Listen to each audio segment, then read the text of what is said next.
Hello, hockey fans. Hey, howdy, how you doing? Drop the Gloves, episode 12. Brought to you by the good folks at Underdog Nutrition. Look, here's what's happening, okay? Days are still getting shorter. Tick, tick, tick, tick, tick. Time's getting closer. Christmas, it's upon us. If you are anything like myself, your wife has been doing a great job knocking out the Christmas gifts as the time approaches to get those things ready. If you have someone you're having trouble buying for, you don't know exactly what to get them, and this individual maybe spends the summers in a swimsuit, or they spend the summer with their shirt off. Maybe they spend the winter with their shirt off, and they work out and they take good care of themselves. What you need to do, you need to go see our friends at Underdog Nutrition.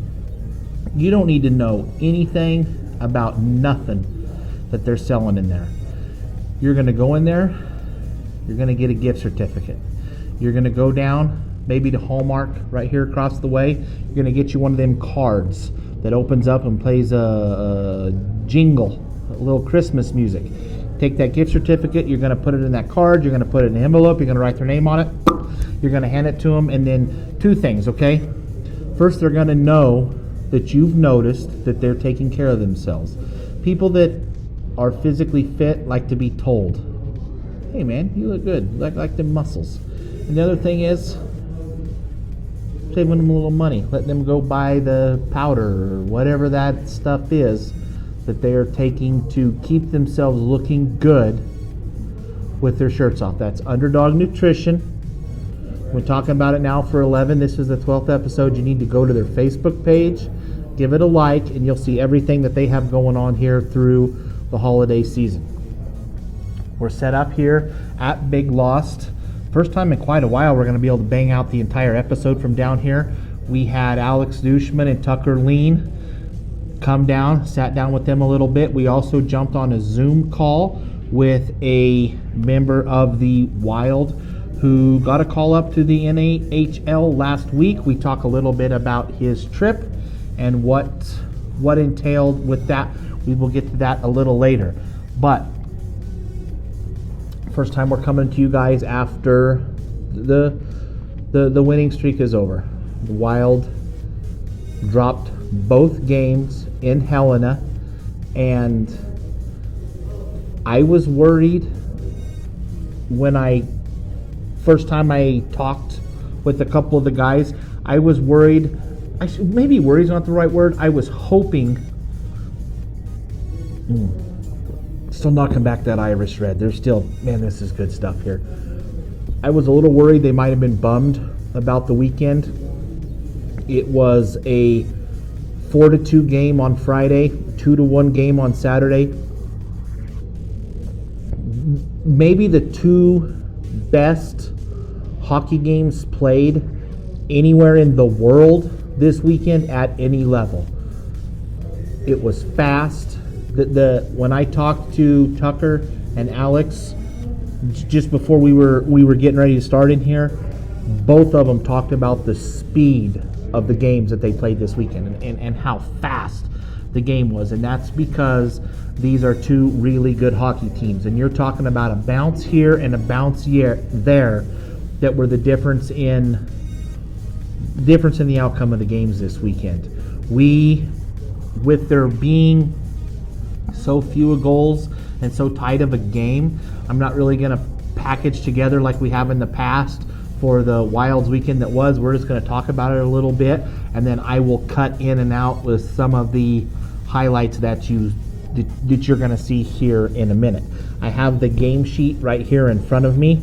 We'll kind of start with Friday night. First of all, the one thing Alex will get into in a little bit when we do the interviews with the guys was just the atmosphere. 1,560 people Friday night up there in Helena. It looked like a wild atmosphere. And another thing we talk about a little later is it never got hostile. While they were loud and they were rowdy, and it can be confirmed there may have been some adult beverages consumed, which that's what you're supposed to do. when you're at a hockey game. The guys didn't feel like it was hostile, like there was anything nasty or anything said or shouted. It was good, loud, fast hockey. Both nights, the power play was just atrocious, and that is something we talk about a little bit later too. But you cannot go 0 for 6 on your power play on the road and expect to have much success against a team that's very good. And that's, looking back on it now on Friday, that's probably that is the main culprit. And they'll get that fixed. That is something that will be addressed. If that's the part you have to clean up, then that is what we will do. We'll show you a little bit right now of the in the game. It was 2-0. Helena scores in the first period, and then they score in the second period. So Gillette is scoreless until the last 90 seconds of the game, last 2 minutes. And so we'll cut together and we'll show you a little montage of that when we get those goals to make her close here right now. So the Wild coming back from their timeout here. And Jake Turek on the Gillette bench for the extra attacker, it looks like. Looking to get on the board here with 2:35 to play. Empty net for the Wild.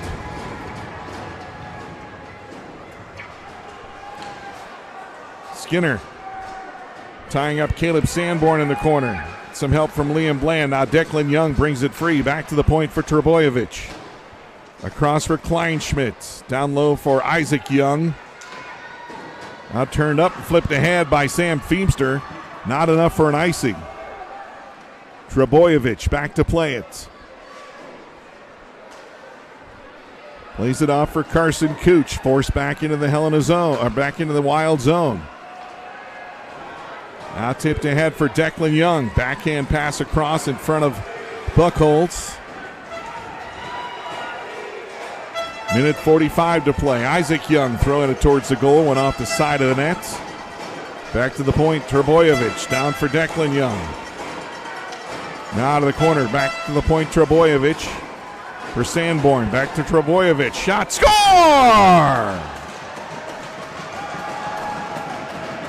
I believe Brock Trebojevic will get credit for that unless it was tipped in front.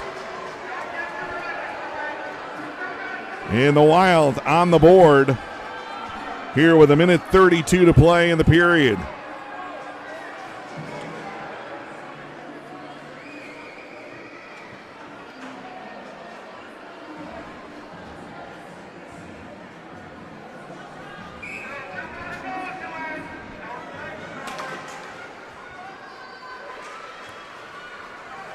Here's Eric Gibney for the Bighorns, flipping it into the close far corner. Kleinschmidt feeds it quickly ahead for Tucker Lien.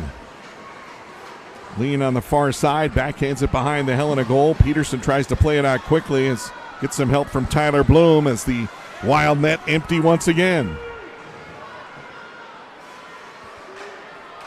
Trebojevic in the close wing for Young, leaves it for Declan Young in front. Norwegian shot just misses. Minute to go in the period. Score! Gillette! Somehow slipped past Buchholz. I think Tucker Lien will get that one. And it's 3-2 with 58 seconds to play.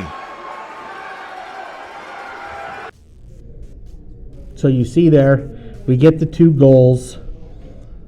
And it comes down to, we get the 2 goals. We have the penalty, 5. We have the power play, 5-on-3. Pull the goalie, 6-on-3. Win a face-off. It's a bad bounce. We get a bad bounce of the puck.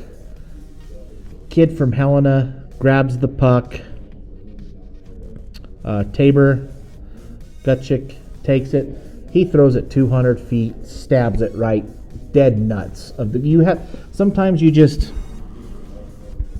Sometimes you just take your hat off to the other guy. Sometimes they're just better. And that was the biggest thing I drew from this weekend, and you're going to hear me say it several times in the interview with the guys. I don't know shit about hockey from the X's and O's. I believe I know good hockey when I see it, and that this weekend was good hockey. No, there is no way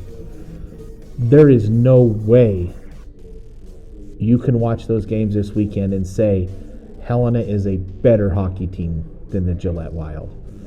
What you can take away from this weekend is that on Friday and Saturday night, Helena was better at hockey than the Gillette Wild. And that's the beautiful part of this. I did not want us, this is the fan in me talking, I did not want us to go up there and beat them 8-0. Second, I did not want us to go out there and then beat us 8-0. That what people are going to get a set up and see here with, for sure, the 4 games we have with them after Christmas, and what I hopefully turns out to be that playoff series in February or March is going to be something that you don't get very often in sports, where it's going to be happening right here in Gillette, and you get the opportunity to go watch 2 very good teams compete at a very high level to win a sporting event. And it's what's going to happen this weekend. When you make the decision to compete and you get in the ring, man, sometimes it's just not going to go. It's not going to go your way. Like I said, I talking to Alex and Tucker, I was thrilled with the way they know what it was. They know they can compete, and they know the opportunity was there and how much fun they had. And so that's my takeaway. It was a great weekend. If you don't have hockey TV, that this weekend was worth a year-long subscription to watch them games Friday and Saturday night. And we are very fortunate here in Gillette. I don't get to listen as often because I try to be here for the games when I am out of town with the girls. Kevin Geist does a phenomenal job. Helena's is also a top-notch organization. I think they run a good ship there. The gentleman, which I don't know his name, I need to get it. I actually would like to get him on the show and visit with him sometime. He does a phenomenal job. Their hockey TV is done very well. They're on par with the job that we do here, and that's cool to see an organization take pride in what they're doing. There was a couple, the hit on Declan was Friday night, that's dirty as shit, but that's going to happen sometimes in games. I thought they ran Turek once where they hit him in the head a little bit. That, at least the puck was in play. The hit on Declan after the whistle, cross-check to his jaw, which the guy, he got suspended and all that get taken care of. But that's, I don't think that's a reflection on how everything was played out during the game. But sometimes you get these 19-year-old kids and their balls are full of testosterone, and that's the stuff that's going to happen. So, last thing before we get to the interviews, the commentary and the support on social media was awesome. I don't want it to get lost. Again, this is me speaking on the thoughts of the host, do not reflect the thoughts of anybody whose name, logo, or title of anything associated with this show, Wild and whatnot. There was some comments about, the boys, which we will talk to Jack Orchard and Taylor Shaw here after we talk to the guys about Jack's call-up, and it's exciting. And that was another thing, talking to Alex and Tucker, was when that phone rings for that, you have to take that call, and you're going to take that call. But I don't want there to be this sentiment just because of the article that the NA3HL wrote about the Wild losing their number one goalie, and that there's, through the first however many 12 weeks of the year, there's not a number one and a number two. Jake Turek is a phenomenal goal minder, and had he not been a phenomenal goal minder, That game Friday night at the end of the second period, it's 9-0 Helena. We did not lose a step goaltending wise with Jack moving up. Now, what we did lose was a phenomenal goaltender, and Jack is no doubt going to do great in whatever he does and wherever he goes. He's worked his ass off for that opportunity, and I'm glad to see him get it. That's what's going to happen as the team starts to win and Ethan gets the guys that he wants. You're going to see guys disappear and move up to the NAHL, and there might even be a situation where after the showcase in a few weeks, that's going to happen a little more. So don't fall in love with these guys. I know there's some girls in town kind of, making the pretty eyes at the boy. Don't fall in love with these boys. They're going to be gone, so they ain't going to stay here forever. So that's one thing I wanted to, and that's just, me seeing that is, Turek is legit, and I haven't met the young man that came in, Joseph. I'm going to assume that he don't suck either. So I'll get to meet him this weekend, chat with him a little bit, but it's, I thought maybe some of the comments, it was kind of a little bit of a disservice to Mr. Turek, because he's done a phenomenal job, and like I said, he deserved a win this weekend. He played good enough to win this weekend. Like I said, you can't go 8 for 11 on your power play. And the boys, we talk about it a little bit with Tucker on the, I've said it plenty of times. I don't know anything about hockey, but I know that if they start playing Sweet Georgia Brown when you're on the power play, it's not the Harlem Globetrotters, man. You got to throw the puck at the net. I don't know much, but I do know that the closer the puck gets to the net, the higher the percentages are of you scoring a goal. So maybe, like I said, that's just from a moron that has never strapped a pair of skates on in his life. I do think that'll get remedied. They've got a month or so to get it remedied before Helena comes down here. So we've kind of looked back on everything that happened this weekend. We'll go ahead and get to our interviews, talk to the guys, and then after we're done with them, we'll come back and see if we can't jump on the Zoom and talk to Taylor and Jack. So here we go. We'll get her started talking to a couple of the boys. Okay, Alex Duchemin. Yes. Is it 2 syllables or 3? Duchemin? Just 2, Duchemin. Duchemin, okay. Yeah. Alex Duchemin, Madison, Wisconsin. We were just talking kind of before we got started. You said crazy, wild. The games this weekend, just talk about the whole experience. We'll get to everything that happened outside the arena in a minute, but how about just the games there itself? What was it like? It's for sure the fastest game I played in this season. Maybe even my whole career. Helena came out with tenacity, and so did we, especially the second game. I thought we played really good in the first period of the second game.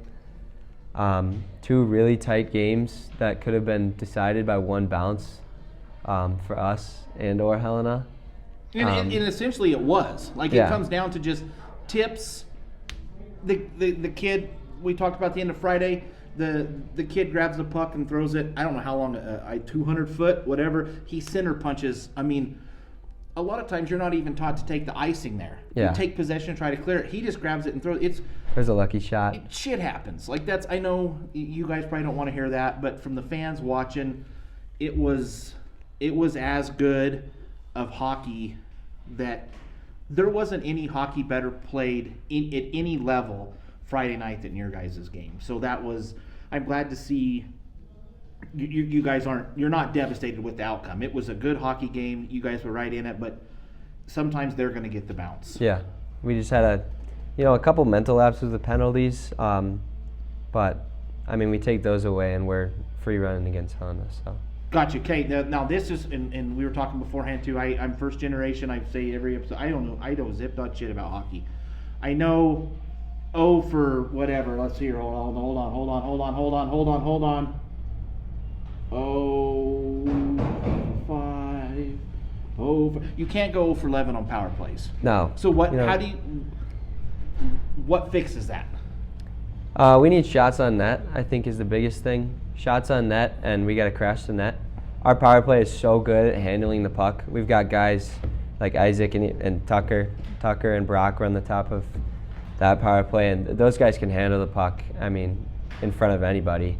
And I think it's more about us actually filtering it towards the net and crashing the net. I think we probably only had around 20, maybe even 15 shots on the power play in both games. So I'd say get more shots, crash the net, and we'll be scoring way more goals. What's the atmosphere like there? So I've never been up there, but looking at the arena, kind of watching before the pregame festivities. So your guys is like your locker rooms, you're both set up at the same end of the arena. Yep. Okay, so how does the pregame work for like when you guys are brought on the ice, when they're brought on the ice? Like how does everything work there? So we go on the ice first. We go out to a bunch of booze because they had 1,500 fans. Go sit on the bench. The starting 5 guys line up, and then they do their little light show. And I forget what song, but I mean the song comes through the speakers, and it just like rinses your ears. You can't even hear anything. Nice. It looks setup like a they cool got. environment to play up there. So when they're probably the last 2 minutes, even right at the end of the anthem, and you watch on hockey TV a lot of their crowd coming in up top. Do you know where are they coming from? Are they at a bar or tailgating, or because there was probably, honest to God, 600 people in 2 minutes come through the door that just fills in right at the end. Yeah, I honestly couldn't tell you. The fan base there is great. I don't know. Probably around half of them were drunk would be my guess. Well, that's what you're supposed you could to hear do. him. You could hear him yelling a bunch of stuff from the stands. That only a drunk person would yell. So the one thing it is a little knock on them, I guess. I thought it would be a little more hostile. Is hostile the word you would use, or were they just like giddy and loud? They were giddy. Honestly, I don't think they were hostile in any way. Like, if they were hostile, we would have been like yelled at going towards the bus. But honestly, and we went out with another person just to make sure, but I didn't hear anything when we were going out to the bus. It was all pretty much respect.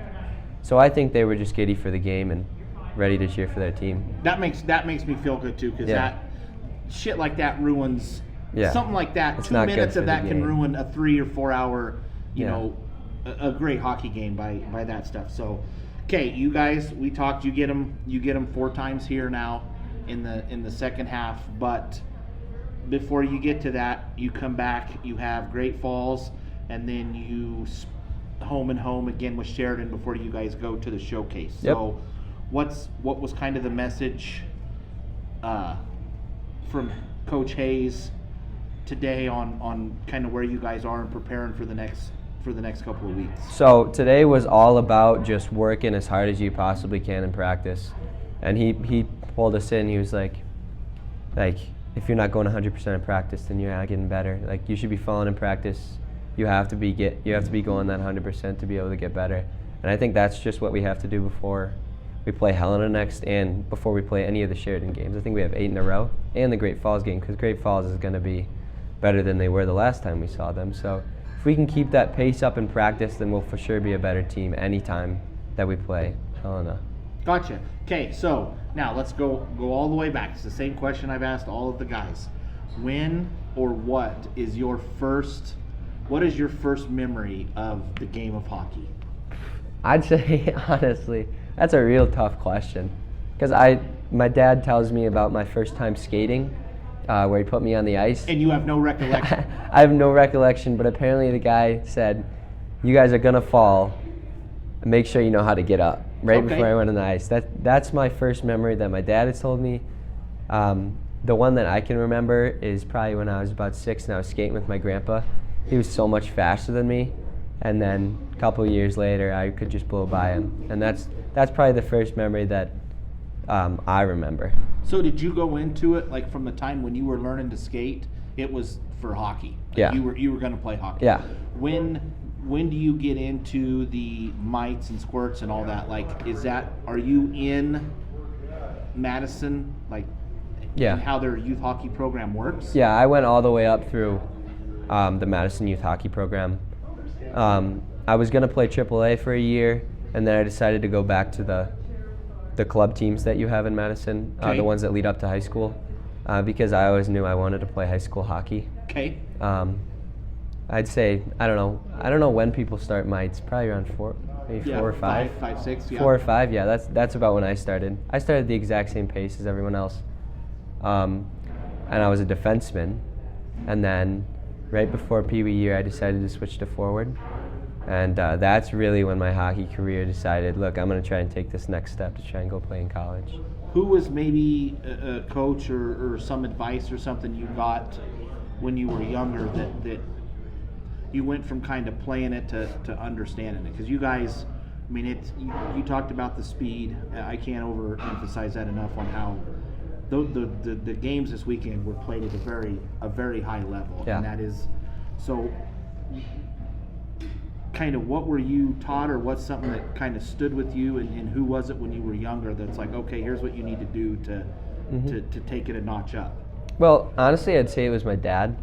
My dad played high school hockey, and he loved it. But he would always tell me, don't leave anything out there.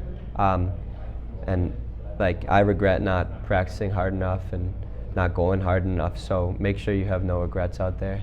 That's probably the biggest like memo that I try to live Go by hard with all my the time. game. Yeah.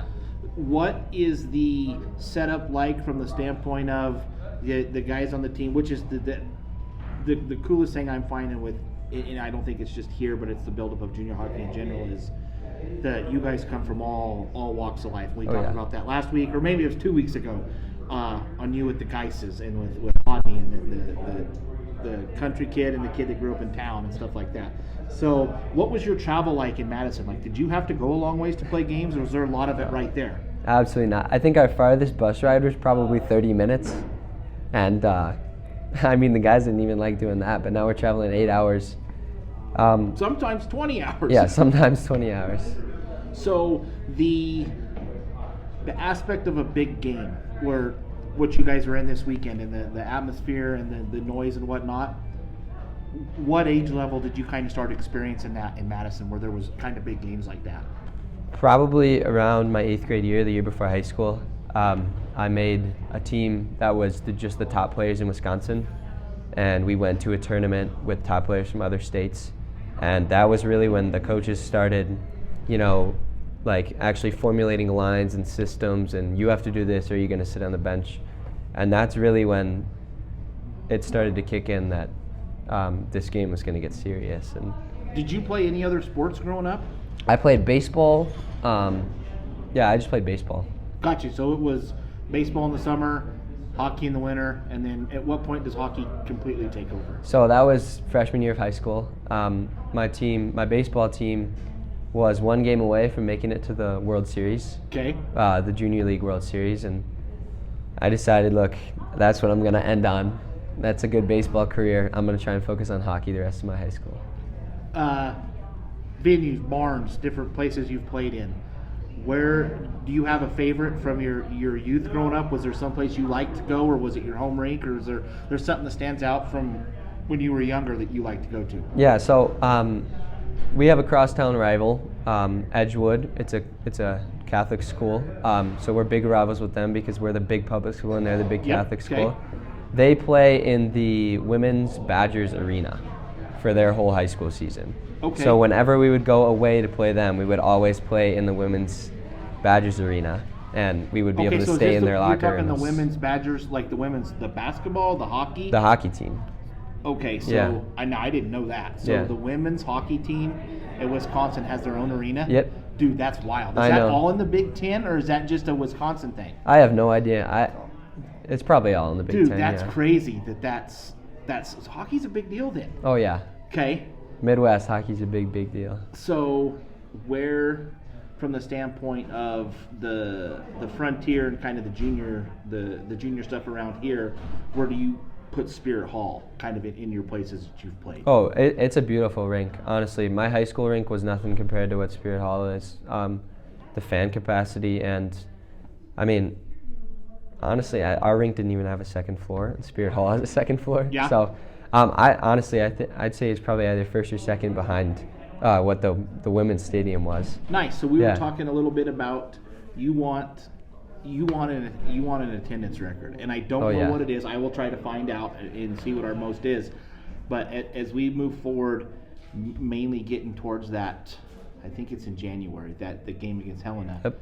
You want to see it full here, similar as it is there, because that's when we talked about the speed and what they were feeding off of. Mm-hmm. It's the same here. That last time you guys were home, that Saturday night, there was almost 700 people. Mm-hmm. That's something you guys feel that. Oh yeah, you can feel the energy in the air, and a loud crowd really, really gets you going. And that's what happened in Helena this weekend. I mean, they just kind of embraced the crowd, and that's why they were able to play so fast. I think we can do that too. The other part of something you guys do is the part with the kids and the learn to skate and stuff. Mm-hmm. You seem to like always be having fun. Oh yeah. You seem to be like you're in a great mood. You're having a lot of fun. Do you enjoy the aspect of being around the little kids and working with them? Yeah, I mean, anytime we can do volunteer work, I mean, we do that volunteer work to help us go to the rec, and I'm really grateful that they allow us to do that, because it's something that I get to do that is honestly kind of fun. Some days it's fun, some tough days it's not fun. Yeah. But you just get it done. But some days it's fun, and then I'm doing fun volunteer work in order to go spend my time at the gym or spend my time in the pool, which I don't have at home. So, I mean, it's a great system. I love the way they set it up. Nice. So that's one thing as I'm kind of following and seeing the aspect of continuing to build the program and build the team is the perks and stuff that come along with that is what are going to help draw the guys to get them to come to Gillette to get and then to move on. Mm-hmm.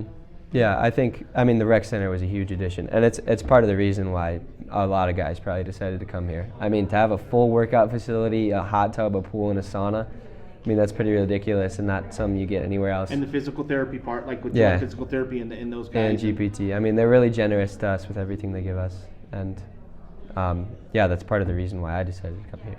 Nice. So then you guys, so you're here, you get Great Falls, the home and home, you go to the showcase. Do you get any time off? Like, are you going to get to go home, or like what will that be like? What is your break, and what are you going to do? Yeah. So after the showcase, we are allowed to go home until the 28th or the 29th, I think, is when we restart practice. So I'm just going to go home for 5 or 6 days, maybe hang out with some friends, spend most of my time with my family, especially on Christmas. Then I'm going to come back here, and we got more business that has to get done. Awesome, dude. I appreciate you guys taking some time. I know I messed up last week. I forgot the magic stick, so we got it. We had to do it a little later tonight because some other stuff, so the guys came out. I really appreciate you guys cutting some time out and coming down tonight. No, it's great. It's fun. Cool. Thanks, man. Thank you.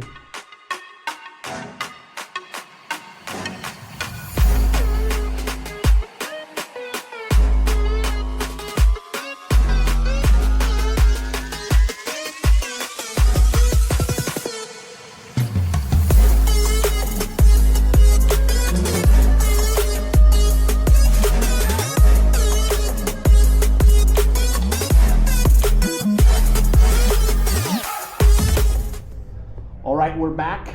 Tucker, Lien, Elk, Eagle River, Alaska. Yes. Okay, so we'll talk a little bit about last weekend. I'm curious first how a young man from Eagle River, Alaska ends up in Gillette, Wyoming. So I got traded here. I played last year. I started out in North Iowa, and I kind of got there through Kenai. I had practiced with them a little bit and stuff, and then their assistant coach or their head coach was the assistant in North Iowa the year before, so they said, oh, you should go to North Iowa, whatever. And so then I went there. Then I got traded to Oklahoma City, and then from there at the trade deadline I got sent to Gillette. So that's how I got here. Do you have any say in that? Like how is it? Yeah, when I got traded from North Iowa to OKC, they kind of they put me on like the wire or whatever, and so like teams reached out with offers or whatever, and they basically said, they gave me a list of like 10 teams that I could go to, and then I chose OKC. But then from OKC, I actually just got. They didn't give me any option. I just got sent here. Not that I don't like it. No, but I'm saying though, but that's to me that's a wild. 'Cause how old are you? I was 18 when I got traded. Okay, I'm see, 19 now. To me, that's a wild concept. That Yeah. Just an 18-year-old, I can refer to you as a kid. You're a young man, Yeah. an 18-year-old kid. You're Yeah. just like, all right, dude, because it's a hell of a lot of difference between Oklahoma City and Gillette, Wyoming. Oh yeah, it was when I got the call. I was sitting in the hot tub in OKC. It was probably 70 degrees, and Kim called me and said, "It's like negative 15 here right now, by the way." And I mean, I'm from Alaska, so I'm used to it, but it's definitely a You were change. comfortable with the 70 in the winter. And Yeah. you're like, all right, dude, no, you're gonna go halfway back to home. Yeah. So when you get up to Gillette, you didn't. So you're already on the team when you get here. Like, what's your first impression when you get here? I liked it. It was nice. I liked the boys, and I liked it. Everything was good about it. Is that a thing where then does Ethan set that up? Then was it Ethan that was in charge then?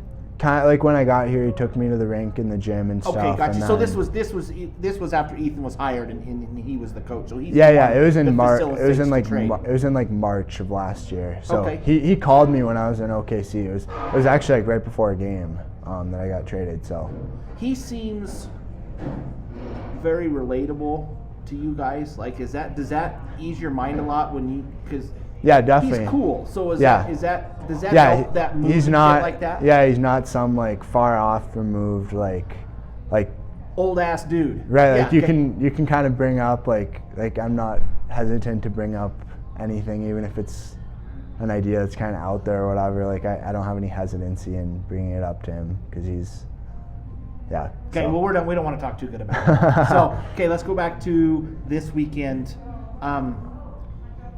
Alex talked about it a little bit on just the wild atmosphere that was going on from your standpoint. Kind of take us through the weekend and what that was like.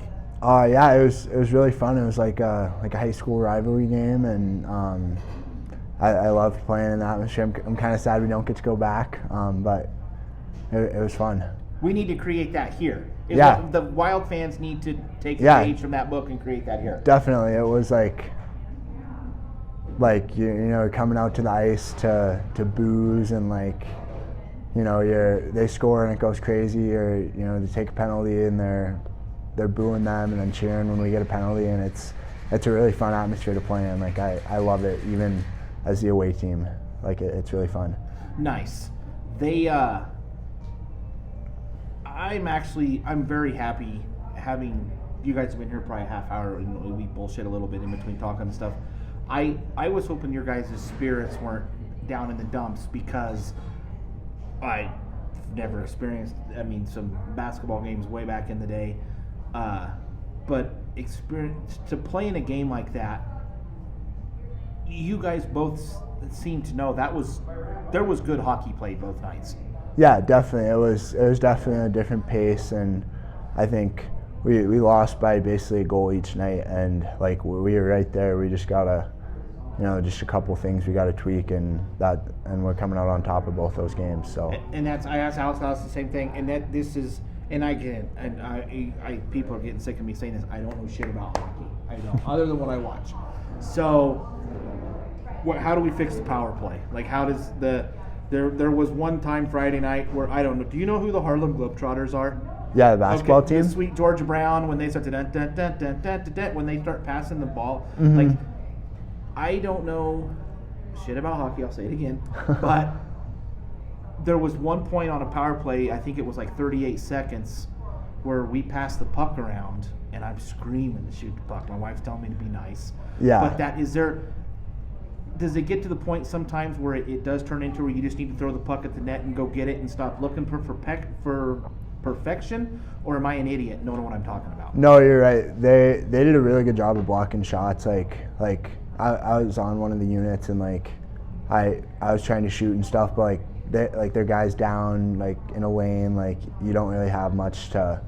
I don't even know if I can get it to the net. So it's like we need to shoot the puck a lot more, but I think we just need to like take one-timers and quicker shots that are going to be able to get through, because they probably blocked 15 shots on the power play throughout the whole time. So I think we need shots, but we can't get them blocked either. So.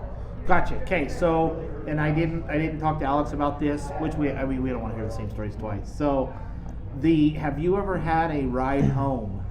Which the Alaska, you've probably been in some shitty weather, but have you ever had a ride home like that where it's just didn't feel like you were ever going to get home? Kind of. Not quite like that, but I was a junior. We were playing high school hockey, and I don't know if you heard about it all, but there was this giant earthquake in Alaska. And so we were on like the Kenai Peninsula. It's like 3 hours from Anchorage. Okay. And there was this giant earthquake right in Anchorage, and like it was big enough that like roads were broken up, and like you can pull up pictures of it, but like it was huge. And so we were in Kenai, and everybody's posting videos, and like they're like in the middle of the road, and like the road's broken ahead, like they can't drive on the road. And it wasn't as bad because we were like 3 hours away. So like it was just like you definitely felt it, and you're like, wow, that was a big earthquake, but it didn't like do all the damage that it did. Like it broke all of our dishes and did all that stuff.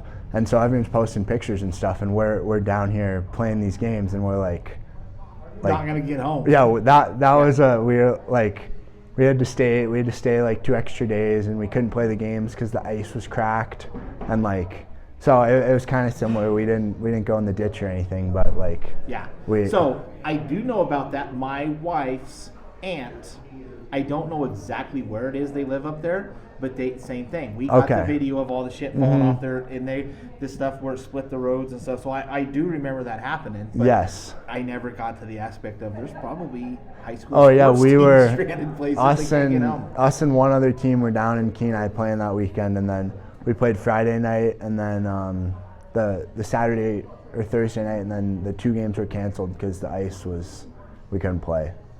So what do you do on the bus? Okay, so you're waiting for the record. do you guys have cards? Do you have crackers? Like, what is the step? Did you learn any lessons maybe from throw some extra shit in some peanut butter or something in your bag, or kind of what was that? Because you were kind of 3 or 4 hours, right? Yeah, we were like, I was sleeping, and then when like. Can you take a piss? Like, where do you go? Yeah, okay. I was sleeping, and so then I didn't even know anything had happened, and then like everybody's getting off the bus, and somebody wakes me up. They're like, "We're going to push the bus," and I was like, "What?" Oh, okay. And I was just like asleep, and I just woken up, and I had no idea what was going on. So no, I've seen this movie. I'm not getting off the bus. Anyway, we got out and tried to push, and it didn't work. But like it had been like 60 degrees and stuff, and then all of a sudden it's 20 degrees, and it's 3 a.m, and But we went in at like, I think probably 3:45, and then we didn't get out until like 8:45. So we were in there a while, but they turned off the lights, and we just went back to bed, and then eventually we had to wake up, and they towed us out. But then we were stuck in Sheridan because the road was closed. So we went bowling, and that seems to me like it could have almost been a good thing. Like it was cool for you guys. That's a hell of a story. That's a story you're going to be able to tell now. Yeah. Forever that you guys, I mean, nothing bad ended up coming of it, but it's, I don't know. I would assume spending that time, I mean, there's nothing you can do. It's one of those things. My wife, you're making memories. Yeah, so that's just a deal where you're making memories. Yeah, I got to find the silver lining. I mean, it was a Sunday, so it was an off day anyway, and you probably would have just sat at home watching football. So can you charge your phones on the bus? Like, what's the? I assume with the teenage boys, there might start to be a little worry about the phone charging stuff. Yeah, there's like outlets up top, so there's enough, and a bunch of guys have portable chargers and stuff, and most people. No panic set in there. No, and it was through the night, so like most people were just asleep and not really using their phones, so the phone charging wasn't really an issue. And you were somewhere you had service? Yeah, it was actually funny. Like we had service here, and then when we ended up driving like 10 minutes down the road, we didn't have service. Oh. So it was lucky that we went in where we did.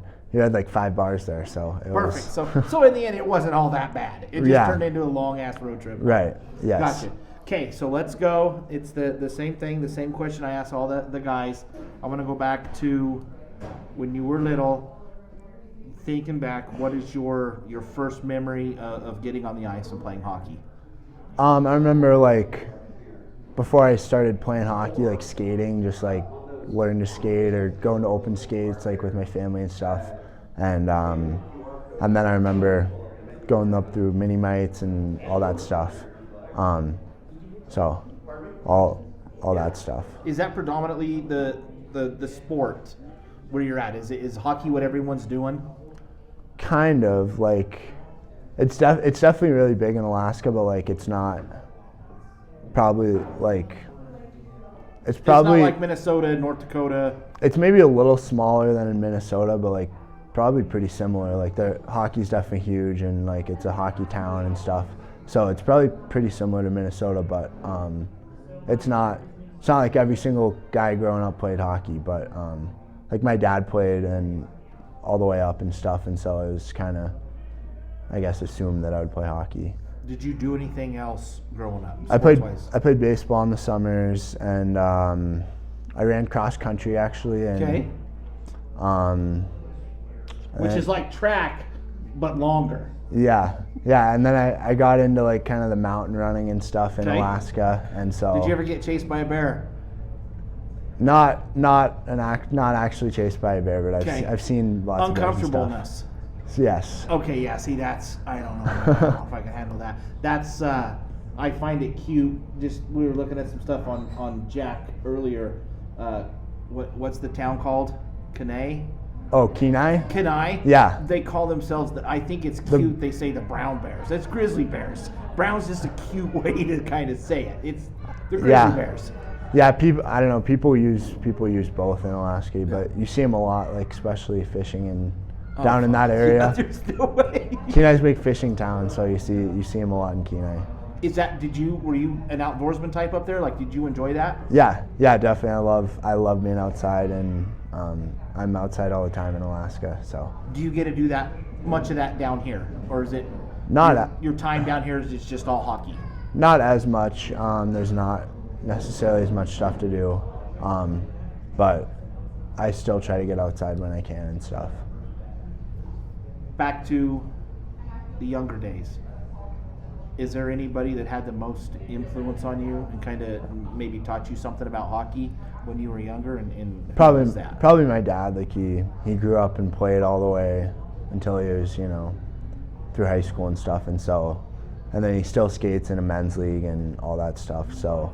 Do you go up there and you show him what's up? Like when you go back for Christmas? We'll go out on the ODR and go skate. There's a rink like 30 seconds from my house, so this nice outdoor rink in our town. So we'll definitely go up and skate. What age were you when you were like, all right, I got it. Like I'm there. Like I can play with the old man. It was probably like, I don't know, probably like 13. Okay. Like yeah, but he still skates like probably a couple times a week, and so yeah, he still plays. What are you gonna get to do then after the showcase? Will you go home, or kind of what are your plans with that week off or so that you're gonna get? Yeah, my parents are coming down they're both from Minneapolis, and so they're coming down, and then right after I'm flying out we play like 9 a.m. or whatever, and I'm flying out at like 3, and then I'll go home for the week and then come back. Okay, what's the flight back? I always love to hear this too. So is it Anchorage, Seattle, Denver here, or Billings, or like how the hell do you get back to Gillette? I went home a couple weeks ago and drove to Billings and then flew. This time, since I'm going out of Minneapolis, I'll probably go. There's a nonstop. I'm not sure if I'm on that or the Seattle one, but it'll be either through Seattle and then I think coming back I fly through Denver and then I actually fly into Gillette. You're not gonna have a car nowhere. Right. So you gotta land. You gotta get here. Yep. Okay. The aspect with you guys and the volunteering and being seen in the community and stuff, and like learn to skate. Is that something? Do you embrace that, and do you enjoy the working with little kids? Yeah, I do. I have my billet sister Catalina does. She does blades and abs, and so it's cool to see and hang out with those kids. That's from our aspect. So we did not get to do it last year because of the way stuff was locked down. My wife teaches I should know which grade. I think it could be. You're gonna be in trouble when I you am go gonna home. be. Well, it's changed a few times. I think it's third grade at Lakeview, but our Christmas present every year is we take the kids, we take our class and bring them to a game. Oh, okay. So we're doing that Friday night. Okay, so cool. we'll bring them. They'll put their Lakeview. I think they're yellow. They put the Lakeview shirts on, and then we bring them out. And so on the corner, like not the corner that everybody comes through, but that other corner on your guys' bench side right there, Mm-hmm. we'll bring them to that door. We set up a table, and then they'll eat their pizza and stuff while you guys warm up. Okay. And so we had to put the table down because the first year we did it, we let them go up against the glass. I shit you not, 5 seconds and a puck hit and it just cuts. Oh, yeah. Dude, it got him good. Oh, he yeah. was cool about it, dude, but you could tell Yeah. it got him a little bit. So Yeah. that was, it's cool when we do that and bring the kids to see how you guys interact with them. Like that's something that the community recognizes and loves, and that's as parents and stuff, that's cool to see you guys be cool to the little kids because, you know, and I know you guys know that, but you never really know who's watching you, and that's Yeah. Mm-hmm. Yeah, definitely. cool. Well, I'm trying to think if there's anything else that I was going to ask you. I don't think there is. I think we are good. Back, Great Falls, Sheridan, home and home. Last question. So it may or may not leave like a sour taste in the mouth from last weekend, but are you ready to get back on the ice and play? Oh yeah, definitely. I think we're gonna come out hungry against Great Falls, and they're probably gonna be in trouble playing us this weekend. Nice. That's what we want, and that's what we're looking forward to. Dude, I appreciate you guys coming out tonight. I'll let you get out of here. I know you got to get home and eat some dinner. Yes. Okay. Cool. Thank Thanks, you. man. Yep. Thanks. All All right. right. I cannot thank those guys enough. They. I was gonna buy them dinner, so we messed up last week. I didn't have the magic stick, and then I had to push it back an hour because there's some stuff I had to take care of for the team mom stuff with the girls. They were both very cool. They said, "No, let's bang it out." They so that's a good sign of whatever's going on with the billet families. They're cooking phenomenal meals because the guys were like, "No, we're gonna go ahead. We're gonna get home." So before we get out of here, I had the chance. I am very ignorant to the junior hockey world, so I didn't know exactly what happened from the standpoint of where Jack went and kind of how all that went down. So Taylor and I connected. Hey man, is there a way we can drop you guys in on a Zoom real fast and just kind of give me a heads up of let me ask you some dumb questions and kind of figure out kind of how it all went down and what Jack has going and what are we ever going to see him again?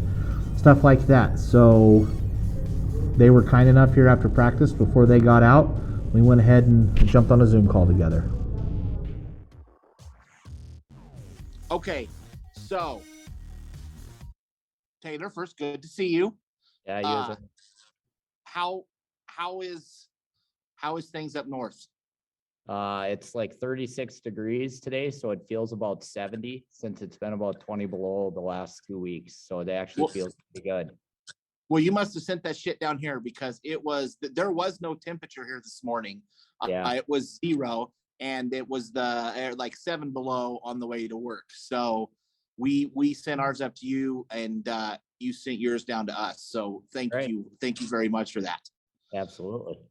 Hey, Jack, take me through. I want to know the last week. So what happens? When did you first know or first get an inkling that you were headed to? And how do I say it correctly? Where you are? So the rink's in Soldotna, Alaska, Okay. and then the town next to Soldotna is called Kenai, and that's where the Kenai River Brown Bears come from. Okay. So Kenai. So Jack, when did you first hear? Who does Ethan call you? Does Taylor call you? Does Dwayne call you? Like, how do you first get an inkling that you might be loading all your shit and going up north? Taylor got a hold of Ethan, and then he called me at about like 4:30 on Monday. He told me that Shaw wanted a goalie to come up to. He wanted me to come up to Kenai. So then I got a hold of Taylor. He talked to me about all the details, and I got a hold of my parents, and we figured out flights and whatnot. And then that next Tuesday morning, I was gone. Hey, that was my next question, was how in the hell you got there? Because I did the little Google trips. I didn't know if you spent 52 hours on a bus or how it worked. So you find out this is Monday afternoon then. So last Monday afternoon you find out, and then Tuesday you're on a plane and headed up north. Yep. Okay, so where do you fly? Like what's your flight? How does that work? So I drove to Billings, Montana. Got on a flight at about 2:00. Landed in Seattle at about 4:30. Then got back on another plane at like 5:45. Landed in Anchorage at like 9:00. And then got off the plane, got onto another plane that flew from Anchorage to Kenai, and Okay. that was a 20-minute flight. So do you have a car sitting in Billings right now? I do, yeah. Okay, so that's probably going to be to jump if you ever come back down here, or do you just abandon it, or will your parents come get it, or how the hell is that going to work? I don't know. I have to fly back to Billings, I guess, and then drive back. Hopefully she starts up. Okay, yeah, that's something you want to keep that in mind, or have somebody around with jumper cables. So Taylor, what happens? You have a goaltender, you have a guy, he gets hurt.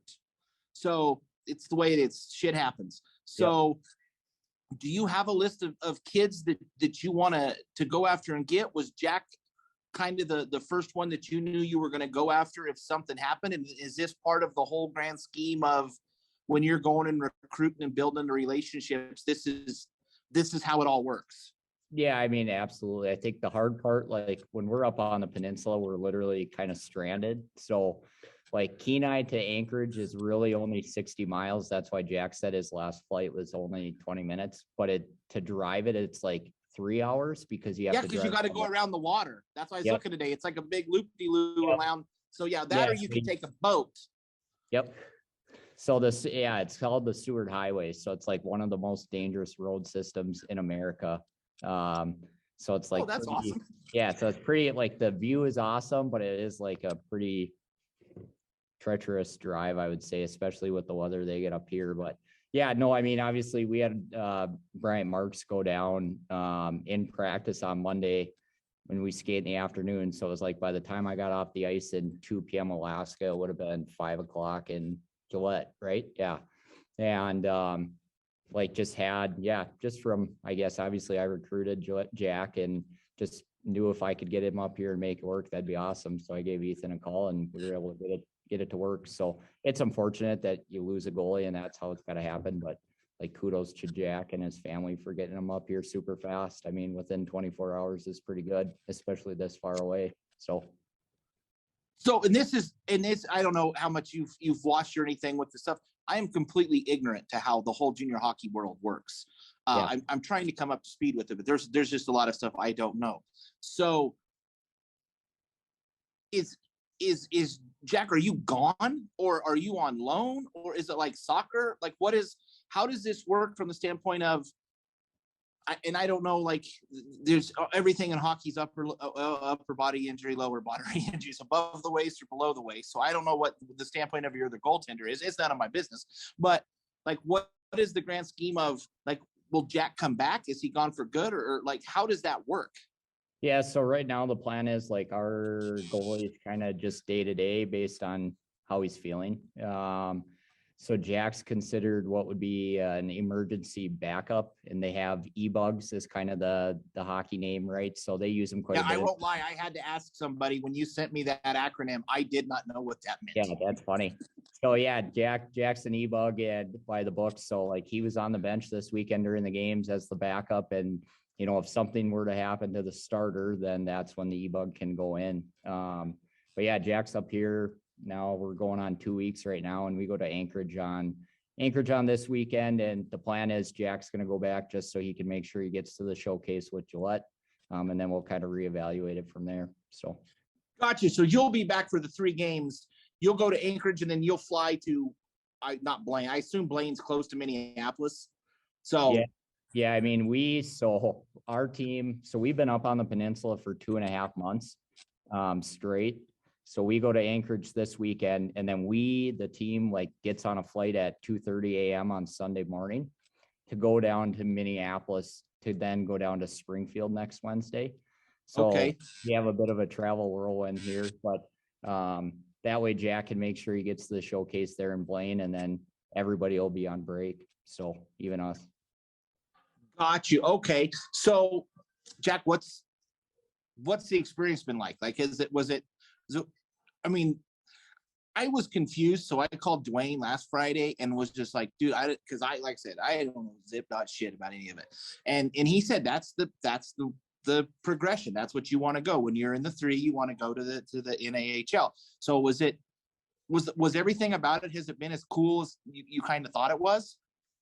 Yeah, it's, I've always kind of been pushing towards getting into the tier 2 hockey, and when I found out Taylor wanted a goalie, I was super excited. And when I got here, I mean, it was cold, but I really enjoy it up here, and it's really cool, really fast, exciting hockey to watch, and practice is really competitive, and I really enjoy that. That was my next question on the sports I'm more familiar with. It seems that, and it even with at hockey at the different levels I watch, it always the biggest difference between levels as you move up is size and speed. Seem to be the guys are bigger and they're faster. So is that just in the first 2 weeks? Is that kind of what you're seeing? Yeah, it's quite a bit faster. This whole team, like, everybody's really fast. They're all big, strong guys.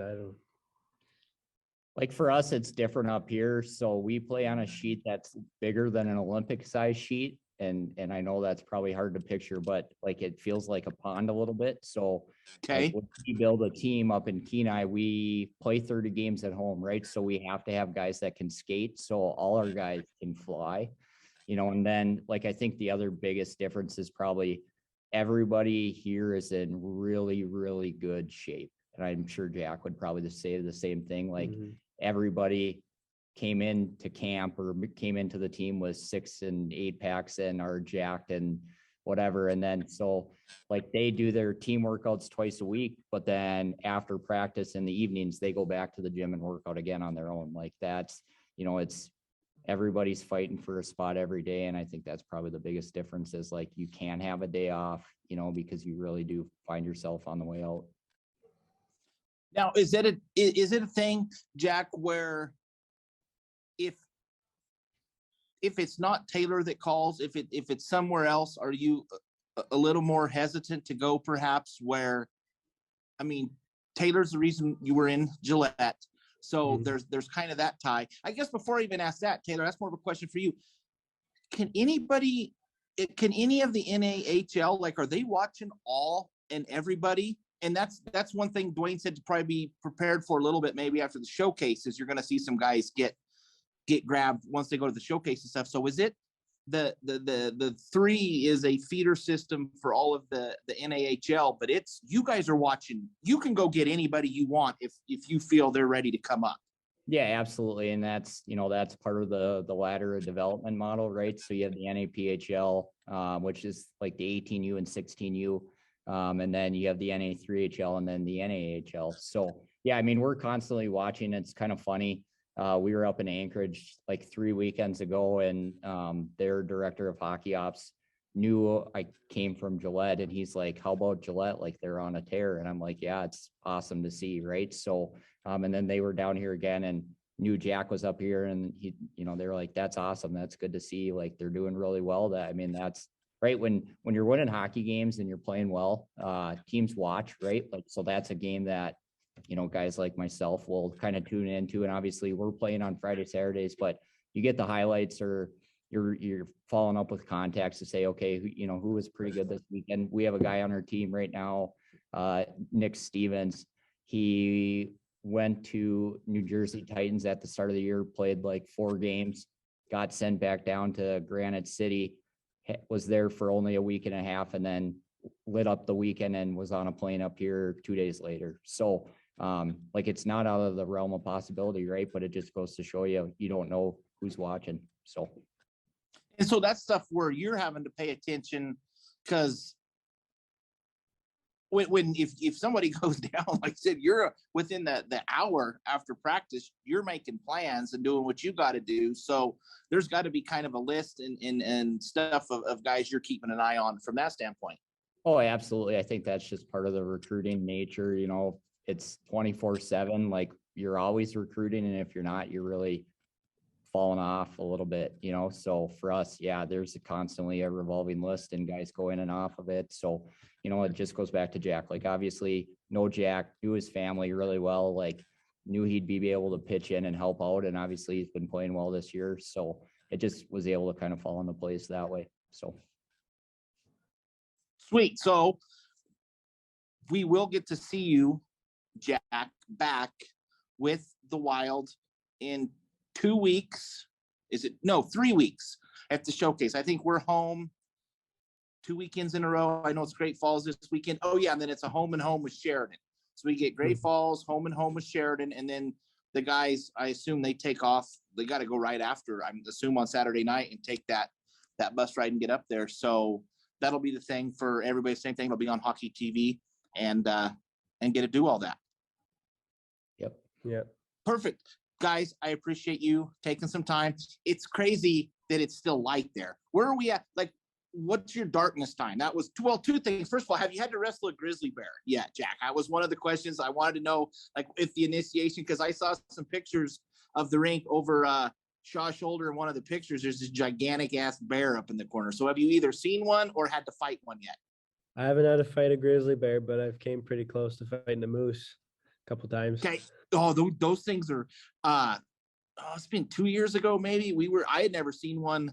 I saw a cow a long time ago. She was in between my camper and my pickup when I needed to go to work in Pinedale. But we drove right by one outside of Buffalo a couple years ago, taking the girls over to Cody. And you don't realize there's a lot of leg there. Those things are big. They're tall, lanky. So yeah, I wouldn't want to get in a fight with one of those. So, but yeah, no, I didn't know if that was part of the initiation. Like, you had to take down a grizzly or something. I like how it's the brown bears. Like, that's to cute it up a little bit. No, they're not brown. They're grizzly bears. That's what they are. You can try to cute it up all you want, but that's just, I guess that's how they do it up there. Yeah, they're like in the rink right above the skate shop in the corner. There's like a mounted brown bear. Oh, it's a full like, stuffed bear. That's not like a mount. That's a full. That's the full thing there. So cool. Yep. Guys, thanks for carving some time out. And Jack, good luck. And we'll catch up with you. We'll see you here at the showcase. If you end up back in Gillette, we'll see you. If not, I hope you get your car back. That's the main thing, is I hope somehow you end up back with your vehicle. Yeah, hopefully I'm not stranded in Billings. No, that's not a good place to end up stuck at. Yeah. All right, cool. Thanks, guys. All right, thanks. We'll see you later. Okay, so there you have it, Jack. It's all up in the air. It's just it's an emergency situation where Taylor's put in a situation where his goalie gets hurt, and within the hour he's on the phone. He needs somebody up there. Hell, they need 2 goalies just so they can practice. So Jack gets his stuff, gets on a plane, leaves his car in Billings, and next thing you know, he's in Alaska fighting moose to try to get to practice. So, and that's what these young men are working for. Everything they are doing is working towards their chance to move up to the next level. So I wish nothing but the best for Jack. I hope he tears. I hope we don't see him again. He will be at the showcase for the opportunity to play there, because I'm going to call them the grizzly bear, the brown bear. They're grizzly bears, are what they are. And then we'll see if he comes back. Either way, I love watching him play. If not, I hope he goes on to bigger and better things and just keeps moving up, and we'll always know that he was there. Cannot thank Big Lost enough for letting us come in. We set up and watch people coming in and out of here all night, grabbing food from the ranch and roost, coming in here eating some burgers, having some mead. Said we went with the Irish Red again tonight. This just, it doesn't miss. So that is good stuff. Great Falls in town this weekend, Friday and Saturday night. Then the next weekend we do a home and home with Sheridan, and then the boys head up to Minnesota for the showcase. Very thankful. Cannot thank you guys enough for tuning in. Thanks for the likes, thanks for the shares, thanks for the comments. The weather has changed here. I'm not sure how many of you parents we will be seeing here moving forward for the next couple of weeks, because winter definitely showed up here this week. So if you're going to make it down, if you're coming out for the games this weekend, please drive careful. We'll see you at Spirit Hall, 7:05, Friday night and Saturday night. Thanks, guys.